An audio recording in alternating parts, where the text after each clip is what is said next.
This year for Blessed Friday, we're going to be making these warm blankets to deliver along with meals to thousands of people that are shut in or elderly or not able to get out.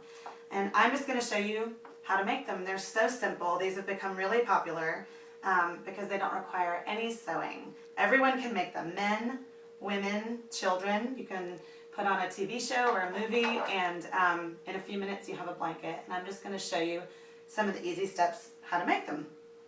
Basically, all you need to do is go to the fabric store and ask them to cut you 1.5 yards by 1.5 yards of any fleece fabric.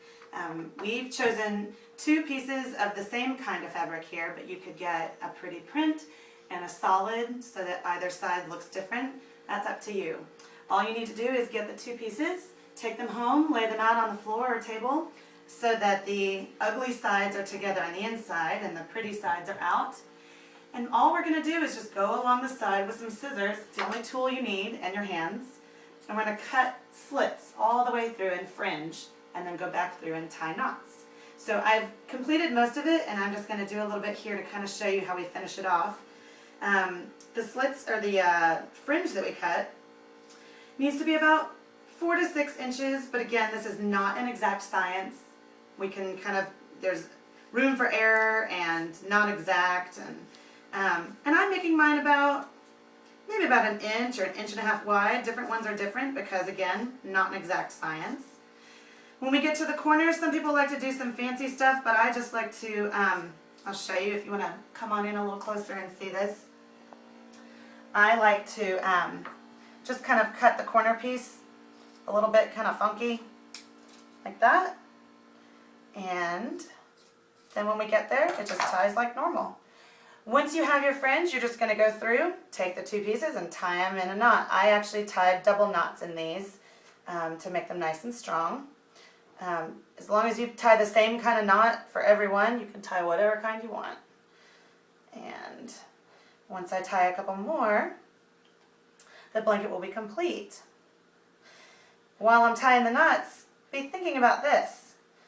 On Black Friday, between parking and the crazy crowds that are going to be at the mall, by the time you get into a store and pick out your favorite item or whatever your kids want for Christmas this year and get out, tax, tag, and title, you could have made at least one of these blankets. This is so simple. This took us just a few minutes to make.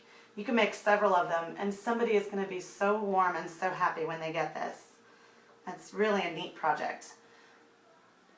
Alright, I'm getting close to my last knot here, and then I will show you the finished product.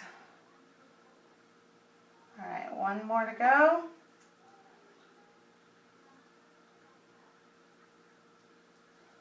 Alright, and we are done. Now look at what we have.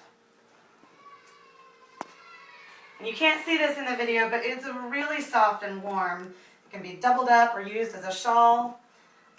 And again, it's going to make some people really blessed this year. So for the details about where to take these when you're done, more instructions on how to cut and put them together, and more about what Blessed Friday is and what other projects we have going on, you can just go to www.blessedfriday@mdpc.org.